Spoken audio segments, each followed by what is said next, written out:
Today, we're opening a declassified file on 13 days in October of 1962.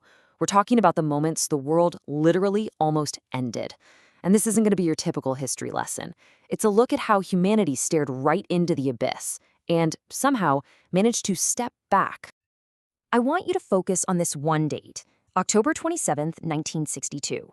It's known as Black Saturday, and many historians have called it the single most dangerous day in all of human history. So why? What made it so terrifying? Well, it was the moment when leaders in both Washington and Moscow realized they were losing control. You know, there's a term for this kind of loss of control. It's called the fog of war. It's that absolute chaos of conflict, where simple confusion, accidents, and, you guessed it, unauthorized actions can just take over. It's the terrifying idea that the greatest danger wasn't some deliberate choice to start a war, but a whole cascade of miscalculations. So the big question is, how on earth did we get here? What kind of chain of events pushes two global superpowers right to the edge of a cliff, staring down into nuclear oblivion? To really get that, we need to rewind the clock a little. It all started with two things, really: a dangerous myth about military power and a secret war of aggression. See, this tension didn't just pop up out of nowhere. It was built on this foundation of what one side thought was weakness and what the other side was doing in the shadows. Back in the early 1960s, there was this idea spreading like wildfire in America: the missile gap. Everyone was convinced the Soviet Union had this massive advantage in nuclear missiles. But here's the thing: the reality was the complete opposite. The U.S. had overwhelming superiority. We're talking an estimated 170 long-range missiles to the Soviets' 6. Just 6. And that massive imbalance is exactly what pushed the Soviet premier, Khrushchev, to make his incredibly risky gamble in Cuba. At the exact same time, after the whole botched Bay of Pigs invasion, the Kennedy administration launched a secret war against Cuba. It was called Operation Mongoose. This was a full-on CIA campaign of sabotage, targeting everything you could think of: Cuban sugar mills, oil refineries, anything to try and destabilize and overthrow Castro's government. So you take this secret war, you add this massive strategic imbalance, and what you get is a powder keg just waiting to explode. And in October 1962, the match was lit. It forced the two superpowers into this direct, terrifying, eyeball-to-eyeball confrontation. On October 14th, an American U-2 spy plane flying high over Cuba captured these images. And the proof was just undeniable. Soviet launch pads for nuclear missiles. These weren't just any weapons. They were just 90 miles from Florida, and they could destroy pretty much any major city in the United States in a matter of minutes. The secret was out. So Kennedy had to respond, but his response had to be firm without being an act of war. So instead of a massive airstrike, he chose a naval quarantine around Cuba. Now, the choice of words here was absolutely critical. See, a blockade is legally an act of war, but quarantine, it sounded a little less aggressive. The message, though, was exactly the same. A line of U.S. warships was daring Soviet ships to cross. And this moment gave us one of the most famous quotes of the entire Cold War. But here's the piece of the story that often gets left out, and it's so important. Khrushchev had actually ordered his ships to turn around hours before they even got to the quarantine line.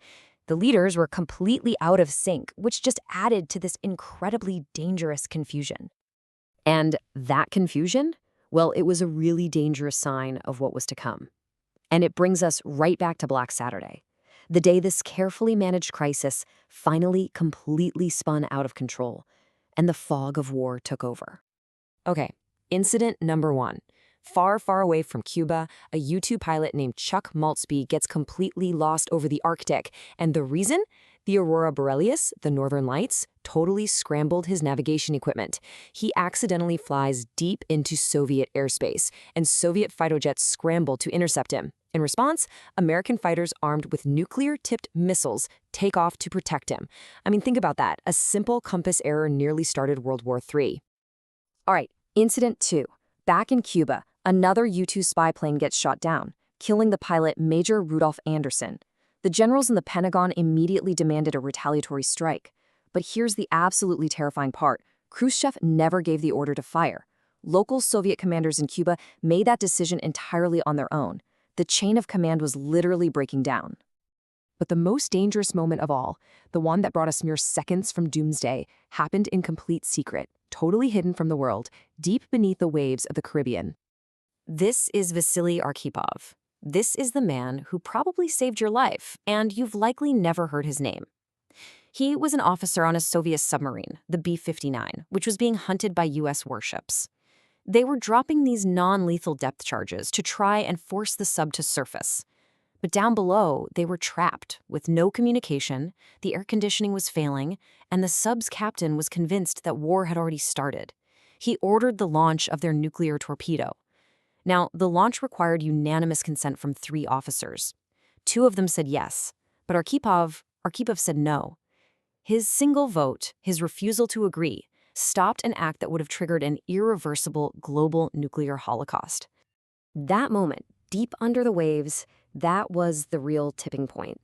The crisis was eventually resolved through a lot of tense back-channel negotiations, but the aftermath left both sides with this really profound and sobering lesson about just how close, how unbelievably close they had come to total annihilation.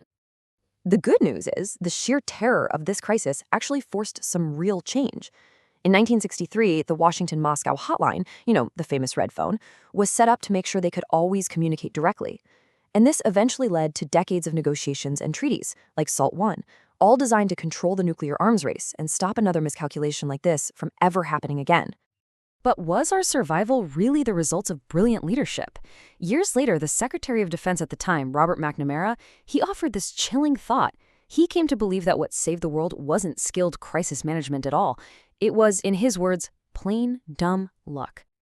And that, right there, is the ultimate lesson of this crisis. All those tidy models about how rational countries are supposed to act in a crisis, they completely break down in the chaos of war.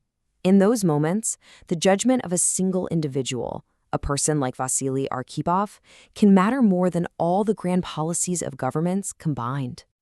When we look back on it, the Cuban Missile Crisis is just this stark, terrifying reminder of how fragile peace really is.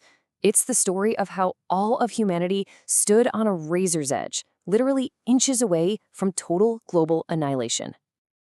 Ultimately, this story proves that history isn't just written by the bold actions of presidents and premiers. It's also written in the quiet, crucial moments when one person refuses to push a button. And in our ongoing nuclear age, that leaves us with a pretty big question, doesn't it? Is that a lesson we can ever afford to forget?